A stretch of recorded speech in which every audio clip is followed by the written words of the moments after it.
Shalom, hari ini kita belajar hidup penuh antusias. Nats firman Tuhan terambil dari Roma 12 ayat 11 dikatakan, janganlah hendaknya kerajinanmu kendor, tapi biarlah rohmu nyala-nyala dan layanilah Tuhan.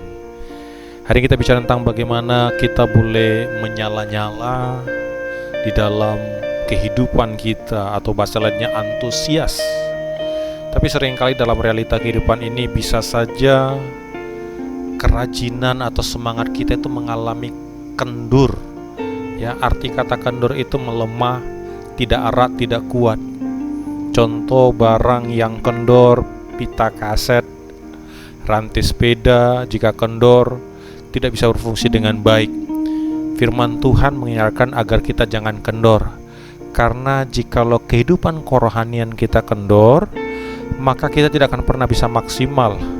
Bahkan punya kecenderungan kita akan semakin lambat. Bahkan punya kecenderungan membuat kita menjadi orang yang susah. Contoh orang yang mulai kendur kerajinannya dalam ibadah, dalam melakukan hal-hal yang baik. Biasanya mereka orang yang kendor lebih baperan, lebih gampang sakit hati, mudah galau, mudah marah, gampang menyerah, rapuh, dengki, dan lain sebagainya. Kita tahu orang yang seperti ini akan membuat susah dirinya dan juga orang di sekitar dirinya. Jadi orang yang kendor itu akan berdampak kepada dirinya dan orang di sekitarnya. Sekarang pertanyaannya, kenapa sih orang bisa kendor? Kenapa sih antusias orang itu bisa mengalami penurunan atau kendor? Hari ini kita belajar beberapa hal. Yang pertama yang menyebabkan kendor itu adalah masalah. Masalah bisa membuat orang menjadi kendor di dalam kehidupannya. Ya, kita boleh melihat masalah membuat orang bisa akhirnya lemah, putus asa, apalagi masalah yang tidak kunjung selesai, masalah yang bertubi-tubi, masalah satu belum selesai muncul lagi masalah yang lain, bisa membuat kita lemah. Apalagi mungkin masalah keluarga, masalah pekerjaan, masalah penyakit, masalah hubungan suami istri, dengan orang tua, dengan tetangga, anak-anak yang memberontak, anak-anak yang melawan. Ya, ini bisa membuat orang kendor. Ya.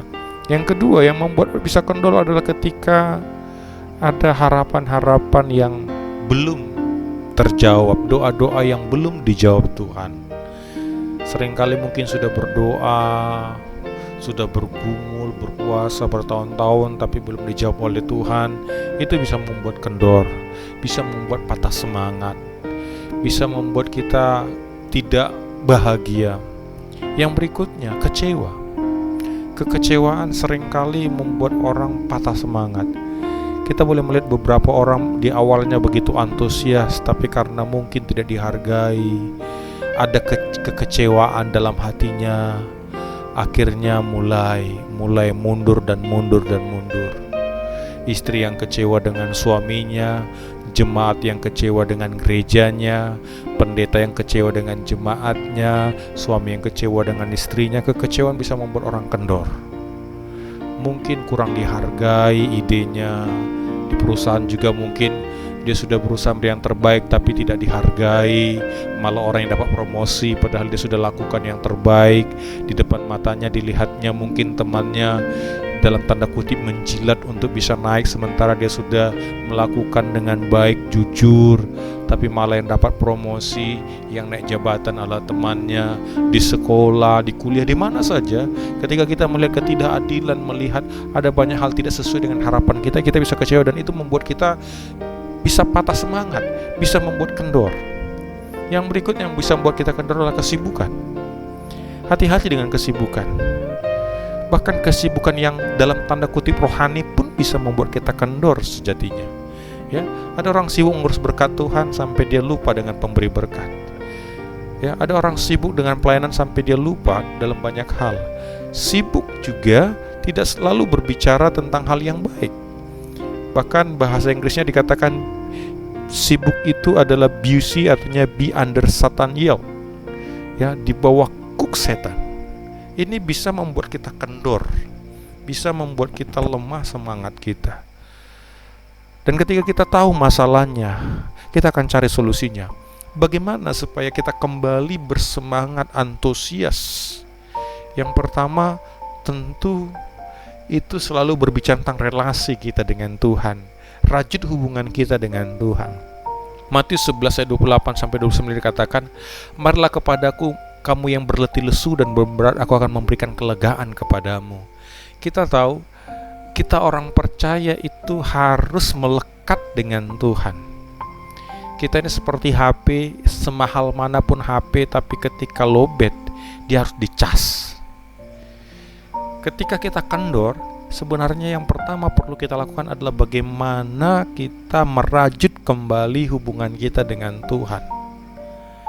Tanpa itu, kita tidak akan pernah bisa maksimal dan kembali seperti semula. Hidup ini bukan masalah situasi, tetapi posisi. Apakah posisi kita melekat dengan Tuhan, atau posisi kita jauh dari Tuhan? Bagaimana kehidupan rohani kita akan menentukan kehidupan jasmani kita. Bagaimana relasi kita dengan Tuhan akan menentukan hubungan kita dengan sesama. Coba lihat, ketika orang gampang marah, gampang emosi, ketika di cross check sebenarnya dia sedang bermasalah dengan Tuhannya. Hubungannya dengan Tuhan mungkin tidak baik, atau mungkin sudah mulai renggang. Rajut kembali hubungan kita dengan Tuhan sehingga kita punya power, ya. Kita dicas ulang, mengalami kasih Allah itu memenuhi kehidupan kita, dan kasih Allah itu memenuhi kekosongan dalam diri kita, sehingga kita boleh kembali semangat dalam kehidupan ini. Bukankah dikatakan antusias itu berasal dari kata entheos?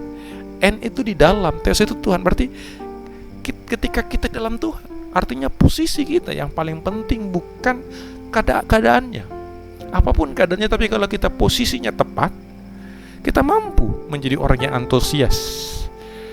Yohanes 15:4 dikatakan, jika kita tinggal di dalam Tuhan, kita akan berbuah, sebab di luar Tuhan kita tidak mampu berbuat apa-apa.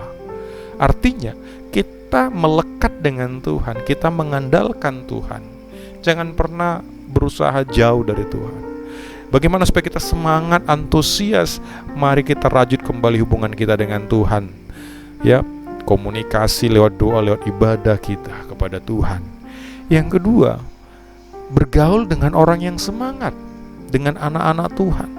Orang Kristen itu diidentik dengan bara api. Kalau bara itu terpisah, bara itu akan redup, dan dia akan menghasilkan asap, dan lama-kelamaan jadi abu. Tapi ketika dia dikumpulkan bersama, dia akan panas, menyala-nyala, bahkan apapun yang di atasnya itu akan terbakar. Kalau di atasnya itu adalah sate, akan tercium wangi-wangian. Artinya bagaimana kita semangat adalah ketika kita bersekutu dengan orang-orang yang percaya kepada Tuhan. Makanya adalah aneh kalau orang mengatakan dia kenal Tuhan tapi dia membenci persekutuan. Ibadah itu adalah berbicara tentang perkumpulan orang-orang percaya. Itulah yang membuat kita semangat. Besi menajamkan besi, bara menyalakan dan memanaskan bara yang lainnya. Oleh karena itu jangan pernah menjauh dari persekutuan, karena itu membuat kita semakin menyala di dalam Tuhan. Gereja itu kumpulan. Makanya kalau kita ingin bersemangat, mari kita bergabung dalam perkumpulan. Bergaul dengan orang-orang semangat akan membuat kita semangat. Dikatakan, kita tahu kalau bergaul dengan pencuri kita jadi pencuri, bergaul dengan orang bodoh kita jadi bodoh.